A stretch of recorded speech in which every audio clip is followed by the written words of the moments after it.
প্রিয় দর্শক, মিল্টন সমাদ্দারের যে চাইল্ড অ্যান্ড ওল্ড এজ কেয়ারের যেই লোকগুলো মৃত্যুবরণ করতেন তাদেরকে যেই মসজিদের মধ্যে গোসল দেওয়ার জন্য পাঠাতেন, সেই মসজিদের হুজুর বলেছেন যে লাশের বিভিন্ন অঙ্গে কাটা থাকতো। তার মানে তিনি এই লাশের যে বডিগুলো আছে মৃত্যুর পর তার সেই বডি থেকে গুরুত্বপূর্ণ অংশগুলো বের করে বিক্রি করে ফেলতো। প্রত্যেকটা যুগে প্রত্যেকটা সময়ে এরকম কিছু কিছু প্রতারক থাকে যারা মানবতার সেবার নামে মানুষের পকেট থেকে হাজার হাজার কোটি টাকা হাতিয়ে নেয়। তন্মধ্যে মিল্টন সমাদ্দার হচ্ছে একজন। আসসালামু আলাইকুম রহমতুল্লাহি ওয়া বারাকাতুহু। প্রিয় দর্শক, আশা করি সবাই ভালো আছেন। মিল্টন সমাদ্দার নামটি সোশ্যাল মিডিয়াতে খুবই পরিচিত একটি নাম, কিন্তু এই মিল্টন সমাদ্দার সেবার আড়ালে যেভাবে মানুষের রক্ত চুষে খেয়েছে, যেভাবে মানুষের সাথে প্রতারণা করেছে, তার এই প্রতারণার কোনো জবাব নেই। আপনারা জানেন, child and old age care এই প্রতিষ্ঠানের চেয়ারম্যান মিল্টন সমাদ্দার। ফেসবুকে ঢুকলেই তার পেজের অ্যাড দেখা যায়, যেখানে তিনি বলছেন যে এই আমার ওল্ড এজ কেয়ারের যে প্রতিষ্ঠান আশ্রয়কেন্দ্র, এখানে যে মানুষগুলো থাকে, আমার সেই বাবা মাদের জন্য আপনারা কিছু ভালো খাবারের ব্যবস্থা করুন। এরকম বিভিন্ন লোভনীয় অ্যাড দিয়ে মানুষের থেকে টাকা নিয়ে সেই ওল্ড এজ কেয়ারের মধ্যে, সেই আশ্রমের মধ্যে মানুষগুলো যারা ছিল তাদেরকে নির্যাতন করত এবং তারা যখন অসুস্থ হয়ে যেত তাদেরকে কোনো চিকিৎসা করতো না, তাদেরকে এই আশ্রমে রেখেই ধুকে মারত এবং তাদের যেই অঙ্গগুলো আছে, কিডনি সহ আরও যে সকল অঙ্গ আছে গুরুত্বপূর্ণ, সেইগুলো বিভিন্ন জায়গায় বিক্রি করত। যখন সোশ্যাল মিডিয়াতে তার এই হিংসাত্মক রূপটি, তার এই মারাত্মক রূপটি বা আক্রমণাত্মক রূপটি বেরিয়ে আসে, তখন সাংবাদিকরা তার সামনাসামনি হয় এবং তাকে বিভিন্ন ধরনের প্রশ্ন করে। আর সাংবাদিকদের প্রশ্নের জবাব দিতে গিয়েই ফেঁসে যায় মিল্টন সমাদ্দার। তো গতকাল 1 মে মিল্টন সমাদ্দারকে ঢাকার মিরপুর থেকে গোয়েন্দা পুলিশ গ্রেফতার করেছে। এখন মিল্টন সমাদ্দার রয়েছে কারাগারে। তো মিল্টন সমাদ্দার যখন আটক হয়েছে, তখন মিল্টন সমাদ্দারের এলাকায় তার এলাকাবাসীরা নাকি তার এই আটকের খবর শুনে মিষ্টি বিতরণ করেছে। কেন? সে একজন মানুষকে নির্যাতনকারী ছিল। মিল্টন সমাদ্দার তার নিজের বাবাকেই নাকি নির্যাতন করত। তো যেই ব্যক্তি নিজের বাবাকে নির্যাতন করে, সেই ব্যক্তি কিভাবে অন্যের বাবা মাকে আশ্রয় দিতে পারে, অন্যের বাবা মাকে খেদমত করতে পারে, অন্যের বাবা মাকে সেবা করতে পারে?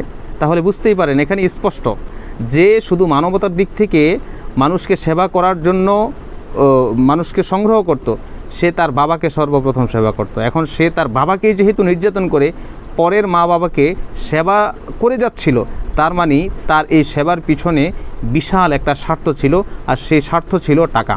প্রিয় দর্শক, মিল্টন সমাদ্দারের যে চাইল্ড অ্যান্ড ওল্ড এজ কেয়ারের যেই লোকগুলো মৃত্যুবরণ করতেন তাদেরকে যেই মসজিদের মধ্যে গোসল দেওয়ার জন্য পাঠাতেন, সেই মসজিদের হুজুর বলেছেন যে লাশের বিভিন্ন অঙ্গে কাটা থাকতো। তার মানে তিনি এই লাশের যে বডিগুলো আছে মৃত্যুর পর তার সেই বডি থেকে গুরুত্বপূর্ণ অংশগুলো বের করে বিক্রি করে ফেলতো। প্রিয় দর্শক, এই মিল্টন সমাদ্দার যখন সোশ্যাল মিডিয়াতে বিভিন্ন ধরনের অ্যাড দিত, তার অ্যাডগুলো কিন্তু দেখে মানুষ হাজার হাজার লক্ষ লক্ষ কোটি টাকা মিল্টন সমাদ্দারকে দিয়েছে। তো আমার প্রশ্ন হচ্ছে, যেই লোকেরা মিল্টন সমাদ্দারকে কোটি টাকা দিয়েছে, সেই লোকেরা এখন হাউমাউ করছে কেন? তারা মিল্টন সমাদ্দারকে ধোঁকাবাজ বলছে কেন? আপনি একজন সেলিব্রিটির কথায় পড়ে আপনি হাজার হাজার কোটি টাকা দিয়ে দিলেন, আপনি আপনার মানবতা দেখিয়ে দিলেন, কিন্তু আপনার বাড়ির পাশে, আপনার ভবনের পাশে, আপনার এলাকার, আপনার ইউনিয়নের, আপনার থানার, জেলার যে সকল অসহায় মানুষগুলো আছে সেই মানুষগুলো না খেয়ে মরছে। আপনার আত্মীয় স্বজনের মধ্যে অনেক গরিব আছে যারা না খেয়ে মরছে। আপনি তো চাইলে পারতেন যে এই আপনার বাড়ির যে আত্মীয় স্বজনগুলো আছে বা আপনার নিকটাত্মীয় যারা অসহায় দরিদ্র গরিব আছে তাদেরকে সেবা করতে, কিন্তু আপনি তাদেরকে সেবা না করে সেলিব্রিটিদের এই আহ্বানে সাড়া দিয়ে তাদেরকে লক্ষ লক্ষ কোটি টাকা দিয়ে এখন আপনি মাথায় হাত দিয়ে টেনশন করছেন। আপনার এই টেনশনের চারানা মূল্য নাই। এজন্য আপনারা যখন আহসান হাবীব পেয়ার এরকম ধোঁকাবাজি করলো, তখন আহসান হাবীব পেয়ারকে লাল সালু বলে সবাই আখ্যা দিয়েছিল। আহসান হাবীব পেয়ারের পরবর্তীতে কিন্তু এরকম আরও অনেক ধোঁকাবাজ প্রকাশ পেয়েছে, তাদেরকে কিন্তু কেউ আর লাল সালু বলে না, তাদেরকে ধোঁকাবাজ বলে না। প্রত্যেকটা যুগে প্রত্যেকটা সময়ে এরকম কিছু কিছু প্রতারক থাকে যারা মানবতার সেবার নামে মানুষের পকেট থেকে হাজার হাজার কোটি টাকা হাতিয়ে নেয়, তন্মধ্যে মিল্টন সমাদ্দার হচ্ছে একজন। এই মিল্টন সমাদ্দার সম্পর্কে আপনাদের মন্তব্যকে অবশ্যই কমেন্টে জানিয়ে যাবেন, আর ভিডিওটি শেয়ার করে সকলের কাছে পৌঁছে দিতে সহযোগিতা করবেন।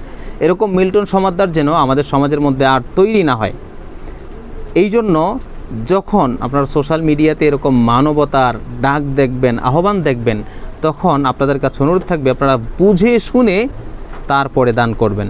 আর যদি একজনের মানবতার ডাক শুনেই, একজনের হাহাকার শুনেই আপনি তাদেরকে আপনার হাজার হাজার লক্ষ লক্ষ টাকা দিয়ে দেন, তাহলে সেই লোকগুলো আপনাদের এই টাকার চেয়ারের মধ্যে বসে মানুষের কলিজার মধ্যে আঘাত করে, মানুষের অঙ্গের মধ্যে আঘাত করে, যেমনটা মিল্টন সমাদ্দারের অত্যাচারের বা নির্যাতনের ভিডিও দেখেই বোঝা গিয়েছিল।